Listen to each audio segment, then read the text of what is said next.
Assalamualaikum warahmatullahi wabarakatuh. Alhamdulillahirabbil alamin, wassalatu wassalamu ala asyrafil mursalin sayyidina wa maulana Muhammadin wa ala alihi wa ashabihi ajma'in, amma ba'd. Siswa sekalian yang berbahagia, alhamdulillah kita bertemu kembali dalam pembelajaran online mata pelajaran fikih kelas 9 semester genap tahun 2020-2021. Baik, sebelum kita melanjutkan pelajaran, bagaimana keadaan kalian? Sehat? Alhamdulillah. Jangan lupa kalian isi daftar hadir yang sudah Bapak sediakan. Baik, kita buka, kita awali pembelajaran ini dengan membaca basmalah. Bismillahirrahmanirrahim. Siswa sekalian yang berbahagia, kita lanjutkan materi kita. Pada pertemuan yang lalu kita berbicara tentang ijarah atau masalah sewa menyewa, yang mana pada pertemuan yang lalu kita bahas mengenai pengertian ijarah, kemudian hukum ijarah, kemudian rukun ijarah, dan syarat sah ijarah. Pada pertemuan kali ini kita berbicara tentang macam-macam ijarah. Ijarah itu dapat dibagi menjadi dua bagian, yaitu yang pertama adalah ijarah a'la al-manafi, yaitu ijarah yang objek akadnya adalah manfaat. Nah, jadi yang pertama ijarah a'la al-manafi, yang mana objek ijarahnya itu adalah akadnya adalah manfaat, yaitu mengambil suatu manfaat dari barang yang disewakan. Nah, contohnya ya seperti menyewakan rumah untuk ditempati, mobil untuk dikendarai. Nah, jadi rumah yang disewakan dan orang menyewanya diambil manfaatnya, yaitu tinggal di dalam rumah tersebut. Nah, masalah akadnya terserah mau berapa bulan, mau berapa tahun, tergantung ya orang yang menyewanya pengennya berapa bulan atau berapa tahun, tergantung ya kesepakatan ketika di awal.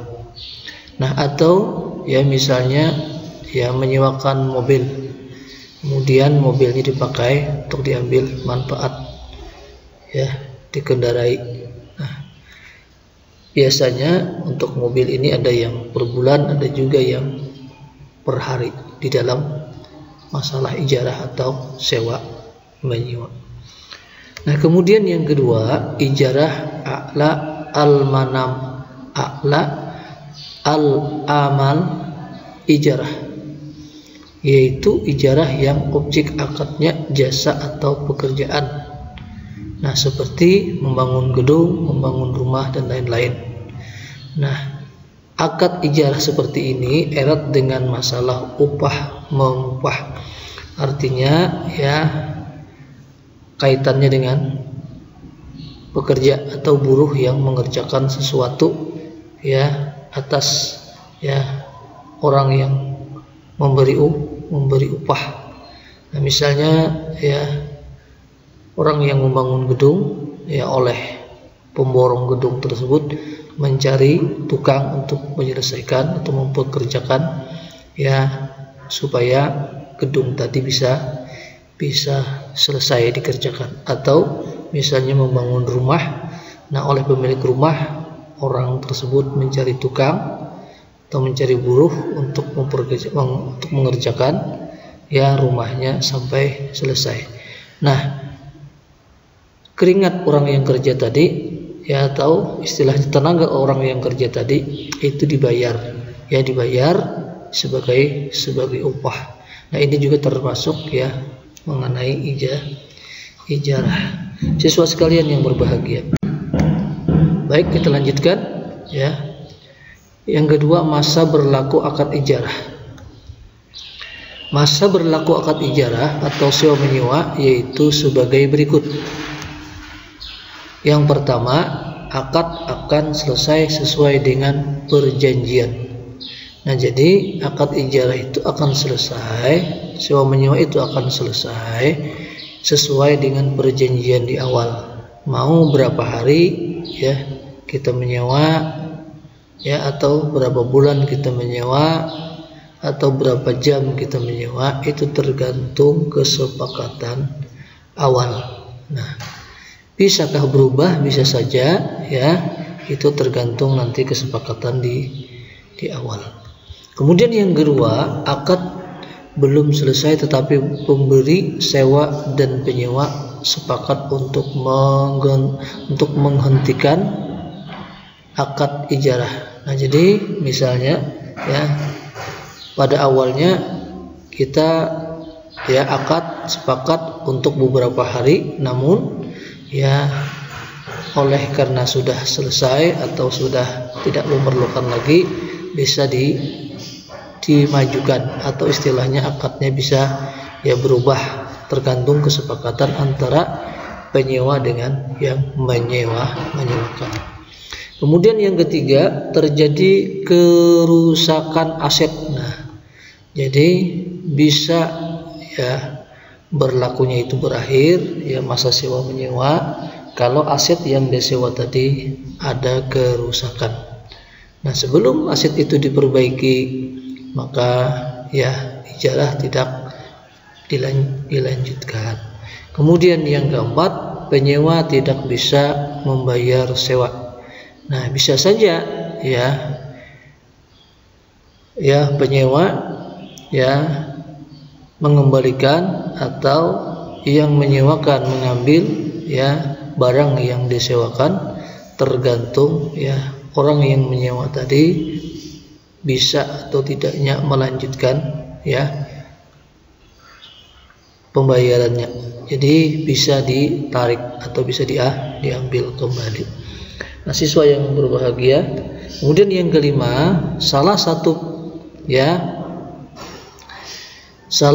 pihak meninggal dan ahli waris tidak ingin meneruskan akad. Nah, jadi bisa terjadi masa berlakunya akad ijarah itu berakhir kalau salah satu pihak antara penyewa dan yang menyewakan itu meninggal dunia. Sementara ahli waris ya yang meninggal tidak ingin lagi melanjutkan atau meneruskan akad.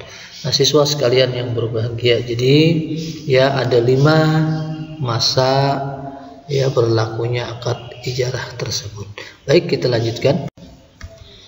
Kemudian yang selanjutnya yaitu hikmah sewa menyewa atau hikmah ijarah. Nah, yang pertama hikmahnya adalah membina ketentraman dan kebahagiaan ya dengan terbangunnya kerjasama antara mu'jir dan mu'tajir. Jadi hikmahnya adalah itu membina ketentraman, kebahagiaan ya kerjasama itu antara yang mu'jir yaitu yang menyewa dan mu'tajir yang menyewakan, atau sebaliknya mu'jir adalah yang menyewakan sedangkan mu'tajir adalah yang menyewa. Kemudian yang kedua hikmahnya adalah memenuhi kebutuhan keluarga. Nah, dengan ada sewa menyewa, dengan ada ijarah, maka kebutuhan keluarga akan terpenuhi, karena terkadang juga manusia ada yang tidak bisa ya memperoleh sesuatu barang ya dengan cash, dengan kontan, kenapa kondisi ekonomi. Jadi dengan ada sewa ya, dengan ada barang yang disewakan, maka orang tersebut ya akan memenuhi keluarganya. Contoh misal ya kita punya keluarga, ada beberapa orang, mungkin ada 4-5 orang yang tentunya tidak bisa ya menggunakan seperti kendaraan roda 2.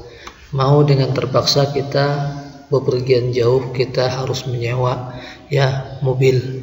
Nah, dengan menyewa mobil tadi ya maka akan terpenuhi kebutuhan keluarga. Kita mau berangkat kemana? Karena apa? Karena kita mau membeli mobil, kita tidak ada keuangannya. Dengan ada sewa menyewa, ya, dengan mengeluarkan biaya sedikit, ya, maka kita bisa memenuhi kebutuhan keluarga untuk bepergian secara bersama-sama. Kemudian yang ketiga, memenuhi hajat hidup masyarakat. Nah, di masyarakat yang namanya kehidupan manusia, ya, berbeda. Ada yang tingkat ekonominya di atas, ada yang tingkat ekonominya di bawah. Nah, kalau yang ekonominya di atas itu tidak ada masalah, mereka bisa memenuhi kebutuhannya, ya. Tetapi yang masyarakat di bawah ini, dia memenuhi kebutuhannya harus mencari bantuan orang lain. Nah, bantuan orang lain dimaksud di sini adalah seperti ada, ya, urusan sewa menyewa atau ijarah. Contoh, ya, tidak semua orang bisa membeli tenda, tidak semua orang bisa membeli kursi yang banyak. Namun dengan adanya sewa menyewa masalah tenda dan kursi, orang yang hajatan tidak harus membeli, dia hanya bisa menyewa tenda dan kursi. Nah, itulah salah satu, ya, manfaat atau hikmah daripada sewa menyewa. Jadi memenuhi hajat hidup masyarakat. Kemudian yang terakhir, yang keempat, menolak kemungkaran. Nah, jadi dengan adanya ijarah, dengan adanya sewa menyewa, itu menolak kemungkaran. Artinya kemungkaran itu akan sedikit berkurang dengan adanya sewa menyewa. Kenapa? Karena kalau orang yang biasanya tidak bisa memenuhi kebutuhan keluarganya, ya, dia pengen dapat sesuatu barang, ya, sesuatu benda, maka dia bisa, ya, berniat yang tidak baik atau jahat. Nah, namun dengan adanya ada sewa menyewa atau ijarah tadi, ya, sedikitnya menolak kejahatan, ya. Orang, ya, tidak ada lagi niat jahat karena bisa menyewa dengan barang yang ia inginkan. Nah, siswa sekalian yang berbahagia, inilah materi kita pada pertemuan kali ini, dan perlu diingat pada pertemuan kali ini soal ada di pembelajaran ini. Nah, soal yang di pembelajaran kali ini adalah soal esai. Ada tiga soal. Yang pertama, ya, kalian sebutkan macam-macam ijarah. Tadi sudah Bapak jelaskan, ya, ada 2 tadi, silahkan dijelaskan. Kemudian yang kedua, sebutkan 5 masa berlakunya ijarah. Kemudian yang terakhir soalnya adalah sebutkan 4 hikmah ijarah. Siswa sekalian yang berbahagia, silahkan, ya, soal ini kalian catat, kalian jawab, dan kemudian jawabannya kalian kirim ke KI 3. Ya, demikian, ya, Bapak akhiri pembelajaran kali ini, ya, dengan membaca hamdalah. Bapak akhiri dengan billahi taufiq wal hidayah. Assalamualaikum warahmatullahi wabarakatuh.